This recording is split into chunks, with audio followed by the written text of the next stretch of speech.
Welcome back to TV5 News at 9. It is time now for Aging in Style with American Retirement Advisors. Joining us now is President and owner Joe Vitale. And Joe, hey, thank you so much for calling in with us this morning. Morning, Blake. Good to be here. How you doing? I'm doing well. Thanks so much for being here. Today we are talking about Retirement 101. So where do we start? How do we find the right financial advisor for us? Well, you know, there's a lot of things you got to look at. There's a lot of guys who are a lot of financial advisors, whether they're just insurance licensed only and they're a financial advisor, or they're a broker or work for a big company. You know, you don't know if they've got your best interests in mind, and you hope they do, right?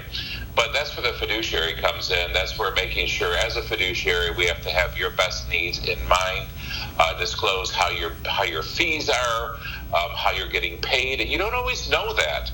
A lot of times you may be working with somebody, you have no idea that, you know, there really is no interest in your accounts doing well other than somebody making a commission. So as a fiduciary, that's one of the things you want to make sure of. Who are you working for? Do they have your best interest in mind? How are they being paid? And, you know, we don't wave a corporate flag, you know, as an independent, so we can assess the situation, not looking to sell products, but looking to create solutions. And that's what you really want to find, is somebody who can create those solutions for your specific needs and make sure that they have everything available with the holistic planning, with tax efficiency, with long-term care preservation strategies, good efficient growth, and some good safe buckets. You want to have that good balance too. So there's a lot that goes into that.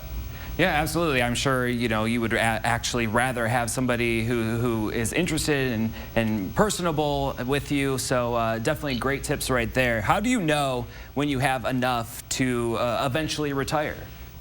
Blake, it's a great question, and it's one of those that it all depends, right? It all depends on your specific situation.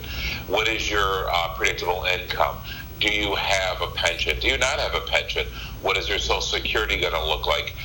What kind of debt do you have? A lot of people are going into retirement with zero debt, so there's no reoccurring payments, which makes it a little bit easier, but some still have a lot of debt.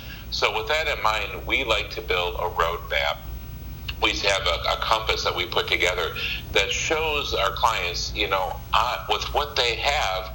Recently, one of our clients came in and they didn't think they could retire. We were able to show them with specific structuring how they can retire based on very predictable rates of return, predictable income, some safety, some risk, and just making sure that we built that roadmap so they knew that they could retire. But everybody's a little bit different, so we like to show them case by case how that could work.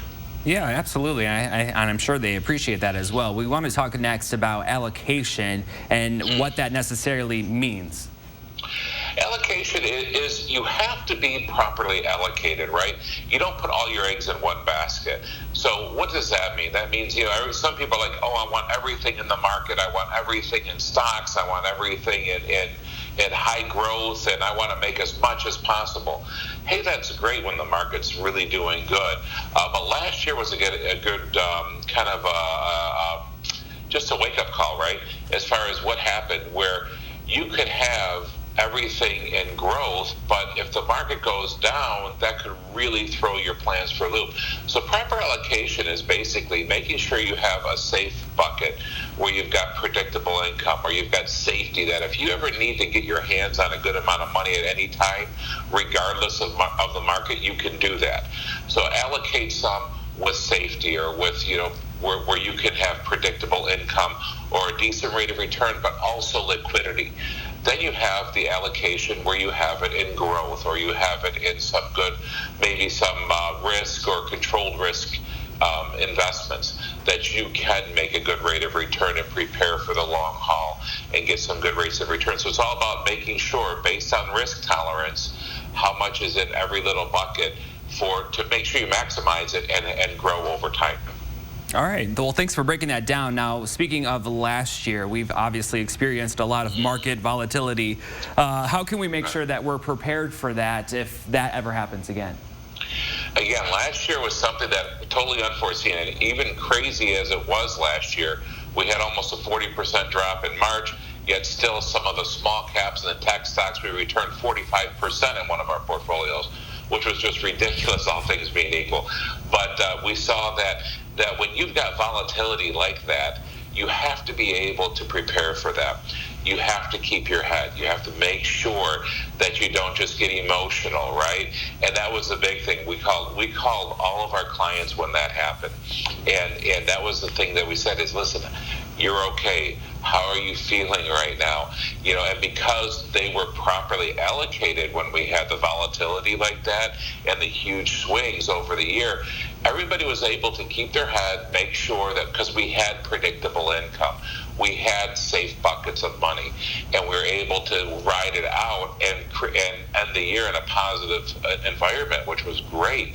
So volatility will always be. Sometimes it's not going to be as large, as huge as it is in other years, but by being properly allocated, like we spoke of, you can ride out the volatility, be prepared, and win the race in the long end.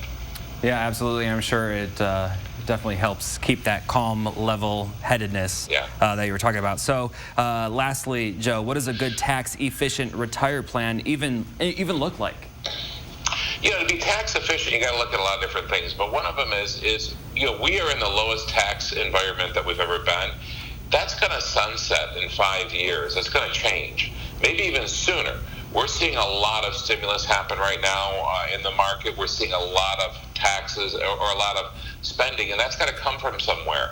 So we know that the rollback in the tax plan will sunset in 5 years. So in 5 years, we know we're going to pay more taxes, maybe even sooner. Yeah. So a good tax-efficient plan would be to maximize your tax brackets right now, making sure that at a low bracket, we're able to, have income come in without paying too much tax. But also down the road to prepare. One of our clients that we were talking with, they were very upset because years ago when they were married, they were able to have a higher threshold, and they didn't take advantage of it. That was before they came to us. So that's one of the things that we look at is making sure we maximize your plan so that you don't pay too much in tax, but also look down the road and make sure that we plan for the future. That could mean Roth conversions. That could be some life strategies, some tax-free strategies. There's a lot of different strategies available right now, and it's time-consuming. But at the same token, we're in a pivotal place right now. We're really got to stay looking at that and take advantage of what we have for us today. Yeah, you're absolutely right about that, Joe. Lots of awesome information that you've provided us this morning. So again, thank you so much for calling in. You're welcome. Good to be here, Blake. Thanks. All right. Thanks, Joe, again. And of course, if you want more information, just head on over to the Aging in Style page on WNEM.com.